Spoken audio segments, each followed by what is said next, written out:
Bueno, mis amigos, y ya regresamos en vivo y en directo. En unos minutos estaremos, después de estos dos invitados, estaremos compartiendo con Floyd, el pintor Floyd, que hoy comienza y estrena su segmento junto con artistas de renombre. Y si usted también es un artista que no sea de tanto renombre, nosotros lo renombramos aquí en este show y lo invitamos para que comparta. No te rías, Nicolás, que ya voy contigo, que yo sé que a ti te gusta mi dialecto que hago. Bueno, ahora sí. Ustedes saben muy bien todo lo que está pasando a nivel mundial. Y esto, yo no digo que todos los países sea el mismo problema, pero este experimento, como yo siempre digo, comenzó con Chile, pasó a Estados Unidos y también ahora está dándole a la tierra colombiana. Ya hoy por hoy Colombia tiene 13 muertos, 400 heridos en 2 días de protesta. La violencia que remece Bogotá desde la muerte de Javier Ordóñez se prolongó durante una segunda noche de protestas menores y choques con la policía. Ahí pueden ver la imagen. Mi criterio personal, yo estoy en contra de cualquier tipo de violencia. Estoy en contra de cualquier tipo de persona que haga una violencia o cometa cualquiera de estos tormentos sociales. Ahora bien, pero yo lo que no entiendo, y voy a empezar aquí en Estados Unidos, si a Floyd, no el que tenemos invitado ahora, a Floyd lo mató un policía, vamos a coger a ese policía o a esos grupos de policía, los juzgamos por la ley, pero no tengo ningún derecho de salir a las calles y desbaratarlo todo. Y esto ya va bien para todos los colombianos que van a estar viendo también. Enfoquémonos en buscar una solución, porque al final lo destruimos todo y después no tenemos nada. Y de todas maneras, el señor Ordóñez ya se murió, o ya lo mataron, o hay que esperar qué fue lo que sucedió. Yo sé que siempre en la vida han habido policías malos, como en la vida han habido médicos malos, como en la vida han habido abogados malos, como en la vida han habido pastores, curas malos, obispos, papas malos, personas malas. Pero entonces no por eso tenemos que destruir todo lo que con nuestro sacrificio hemos creado. Ahora bien, voy a pasar con nuestros invitados porque si no me quedo aquí toda la tarde hablando. Voy a darle la bienvenida a Juan Camilo, que nos acompaña aquí hoy. Camilo Cortés, y quien es psicólogo y nos acompaña desde Colombia directamente, psicólogo de la Universidad Nacional de Bogotá. Buenas tardes, Camilo, gracias por acompañarnos. Hola, Ariel, buenas tardes. Muchas gracias por invitarme. No, para mí es un honor y un placer poderte tener acá y que nos hables un poco más de lo que está sucediendo. Y también quise traer a Nicolás Escorcia, quien él trabaja con nosotros en todo lo que es tecnología, pero es un ser humano y es un ciudadano más de Bogotá. En este momento ellos se encuentran en esta ciudad. ¿Cuál es el ambiente que se está viviendo? Y esto es un compartir. Ustedes pueden interrumpirme. Nicolás, puedes interrumpir también. Voy a empezar por el psicólogo, porque creo que es importante ver esta perspectiva y ya de colombianos, de los que están ahí en estos momentos. Cuéntame, Juan, ¿cómo se sienten ustedes con todo esto que está sucediendo? Bueno, primero una precisión. No soy psicólogo, sino sociólogo. Bueno, parece, pero déjame ver, porque perdóname, yo tengo mi problema con los... No, pasa seguido, tranquilo.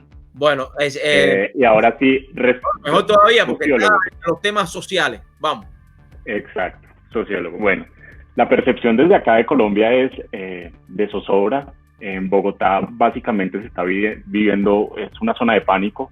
La gente tiene miedo de salir, la gente tiene miedo de estar en la calle tarde en la noche. A las 5 de la tarde la gente ya quiere volver en la casa. De hecho, ayer la alcaldesa recomendaba que por favor a las 7 de la noche ya nadie estuviera en la calle, lo cual es una situación extraña, extrema, además, pero que hemos vivido últimamente mucho. En noviembre del año pasado, recordemos que también hubo protestas y que se vivió una situación muy similar, donde hubo este mismo tipo de violencia.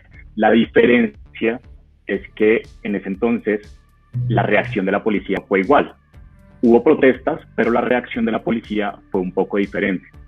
Pero para responder tu pregunta, pues es es un ambiente de terror en Bogotá que yo en muchos años no había visto, y es un ambiente de zozobra. Nicolás, en el caso tuyo, ¿cómo tú te sientes? ¿Cómo tú también, Juan, vives en el mismo Bogotá, por ejemplo? Sí, okay. Sí. Nicolás, en el caso tuyo, me estabas comentando fuera del aire que ustedes hoy iban a salir porque como estamos con el virus chino o el llamado COVID-19, yo le digo virus chino porque salió en China y para mí esto es un arma biológica que han usado en el mundo. Me estabas comentando que ustedes tienen días en los cuales ustedes salen por su cédula para mantener distanciamiento físico. Sí, Ariel, muchas gracias por invitarme a tu programa. Hace rato ya estábamos en deuda con esto. Y pues bueno, sí, ya como tú lo dices y como te venía contando, aquí estamos todavía con el tema de pico y cédula, que hay cierto, las personas que terminan en par e impar salen en distintos días para el distanciamiento, pero realmente yo no veo como que esto esté haciendo mucho efecto, porque de todos modos veo acumulación de gente y todo el tema. Y pues bueno, me dio la oportunidad desafortunadamente de vivir el primer día de protestas acá en Bogotá, transportándome en el sur de la ciudad, y pues me enfrenté en ese momento con personas que estaban bloqueando las calles y obligando a la gente a que no pasara, habiendo gente que de pronto iban para sus hogares, tenían a sus hijos esperando, y pues me pareció un acto, más que protesta, un acto vandálico, y pues esa es la situación que... o sea, que hoy no has podido salir de la casa, ¿no? Producto de estas protestas. Después de lo de ayer, si ayer fue el primer día fue grave, el segundo día fue peor, quemaron aproximadamente 7 buses del Transmilenio, y ayer me cuentan que cogieron otro bus y atropellaron a una señora en el medio de las protestas. Tú decías que solamente se estaba presentando en Bogotá, y te cuento que en varias ciudades del país se está presentando este tipo de altercados más violentos. En Barranquilla, por ejemplo, ayer estuvieron las protestas también y vieron bastantes actos vandálicos en el norte de la ciudad. Juan, en el caso tuyo, tú como sociólogo, ¿no? Viste, ya te puse el título tuyo de verdad. Tú como sociólogo, en este sentido, yo sé que cuando se cometen estos errores, y en el sentido de la policía, y yo me pongo de los dos lados, ¿no? Yo me imagino que la familia del señor Ordóñez, como la familia de Floyd, como lo que muchos, está sufriendo.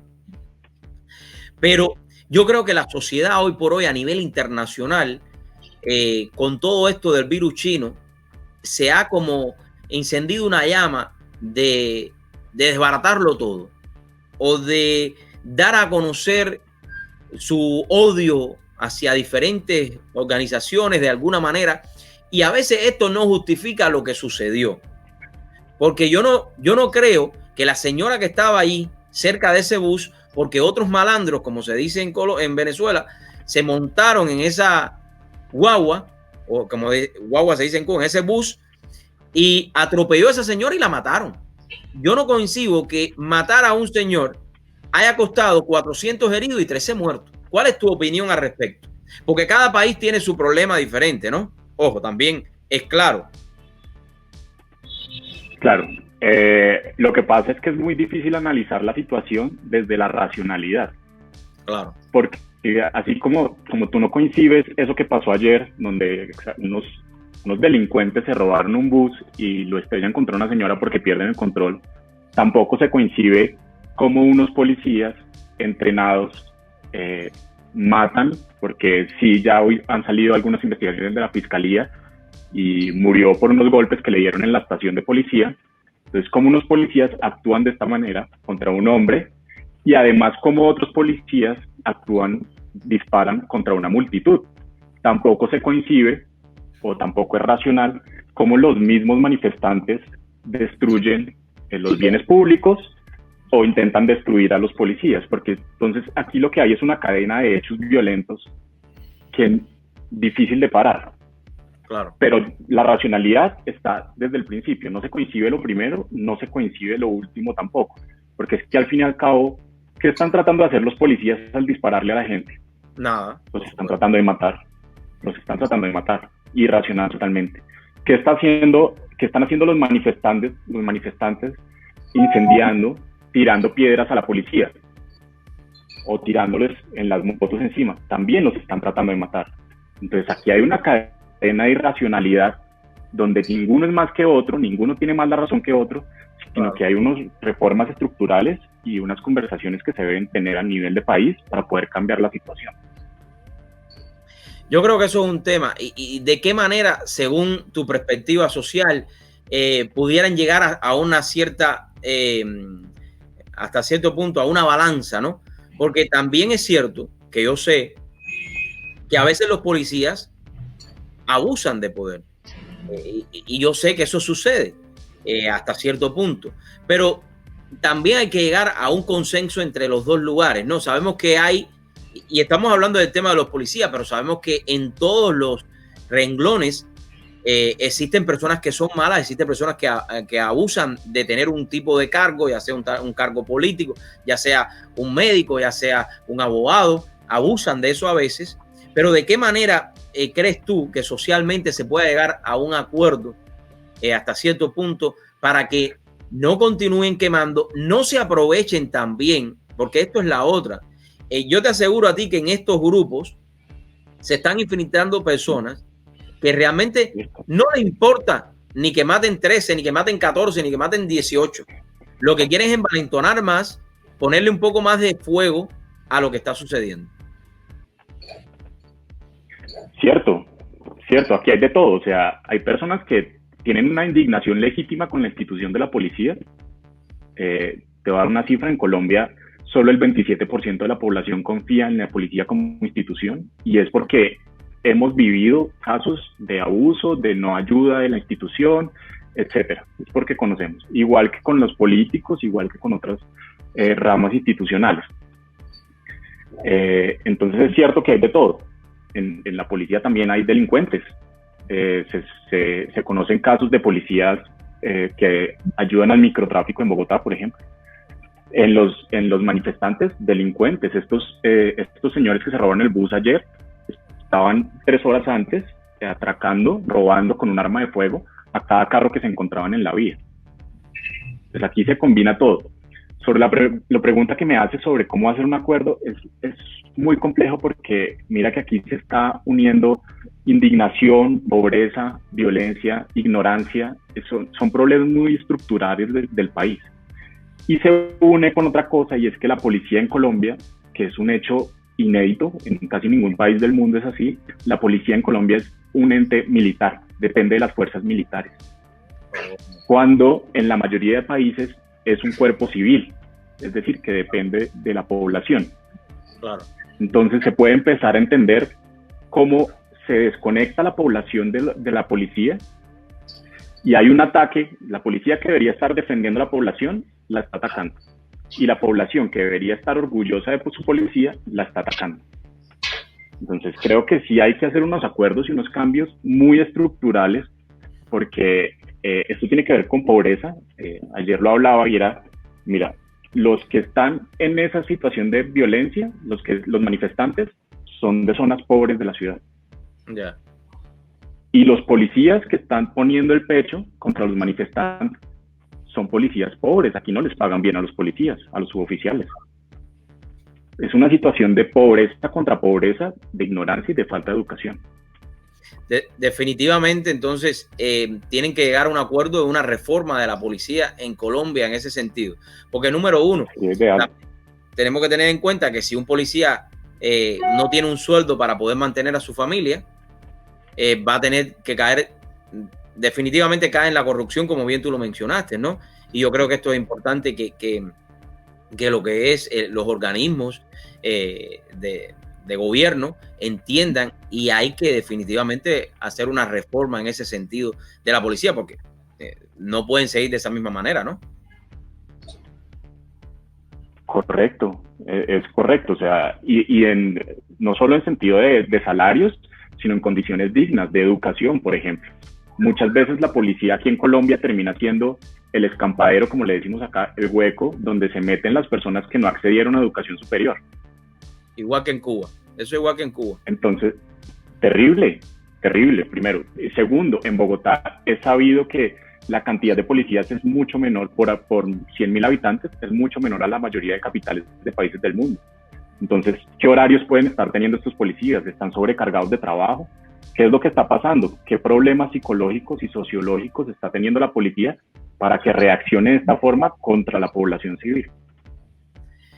Nicolás, en el caso tuyo que eres un civil, o sea, una persona normal, que tienes tu negocio, ¿cómo te sientes? ¿Cómo te sentías antes de lo que está sucediendo y cómo te sientes ahora? Pues bueno, Daniel, yo te cuento que desde que yo llegué a Bogotá había conflicto acá y estaba en el tema de protesta que Juan Camilo lo mencionó al principio. Noviembre del año pasado hubo este tipo de enfrentamiento. En Barranquilla, bueno, gracias a Dios nunca me tocó vivir algo igual. Bueno, siempre habían problemas allá, pero son diferentes a lo que se puede tratar acá. Y pues no, afectado porque ¿cómo es posible que te digan que después de 7 de la noche tú no vas a salir? Después de haber pasado todo este tema de la cuarentena, está en cuarentena. Colombia creo que es el país que tuvo como que un mayor tiempo en cuarentena de todos. Y después de todo este tiempo donde ya por fin podemos salir o nos prohíban que salgamos después de 7 de la noche por estos actos vandálicos que se están presentando en la ciudad. Juan, para ir terminando, ¿cuál es tu visión en un futuro en que se sienten a dialogar sobre una reforma que, por lo que me estás diciendo, es la única manera que se pueda resolver este conflicto interno dentro de Colombia? Pues esto es una opinión muy personal, pero es muy complejo cuando el gobierno nacional, desde el presidente, manejan la situación de una forma de cierta forma de tape en tape. Entonces, las primeras declaraciones del ministro de Defensa son desconociendo totalmente lo que había pasado. Claro. Creo que la única forma es decir, es una conciliación. Es decir, se han cometido errores desde la población civil, desde los manifestantes, sí, pero desde la policía también. Claro. Entonces, es muy desafortunado que el mensaje del Estado sea solo que aquí lo que hubo fue vandalismo y que no digan nada sobre la policía. Porque, ¿qué piensa la gente cuando la gente ya ha visto los videos? Y la gente no es estúpida. ¿Qué piensa la gente cuando ve esos videos y le dicen, no, ahí no estaba pasando nada? Claro. No puede ser. Entonces, creo que es un poco desalentador. Hoy, afortunadamente, el ministro volvió a dar unas declaraciones y pidió disculpas en nombre de la policía, lo cual es un paso súper adelante y hacia lo que queremos, hacia un consenso, hacia que reconozcamos que se están cometiendo errores de ambos lados. Pero falta mucho todavía políticamente para que eso se dé, desafortunadamente. Igual la policía acá es una fuerza política muy grande. Entonces, bueno, esperaremos a ver. De todas formas, de la forma en que va, no va a ser la solución. Es decir, violentamente no es la solución tampoco. La única forma es una confrontación política. Quiero agradecerle a los dos por su tiempo, por invitarte a ti para que me escojas ya un tema para la semana que viene. Estás de invitado ya, así en vivo hacemos esto. Escógeme un tema social que esté afectando al mundo y lo compartamos acá, porque creo que es sumamente importante que las personas no se queden encajonados donde están, sino que abran también sus entendederas. Cuídense mucho y estaremos en contacto. Estamos en contacto para seguir trayendo mucha información y que las personas vean estos puntos de vista. Es importante que no se queden con un solo lado, que se puedan ver las dos caras de la moneda, ¿no? Y que pidamos a Dios para que Bogotá pronto vuelva a la normalidad y nada, tratar de trabajar juntos para, en este caso, buscar una reforma de la policía ahí. Gracias, Dariel. Un saludo. Gracias a los dos. Gracias, Nicolás. Dariel. Gracias a los dos.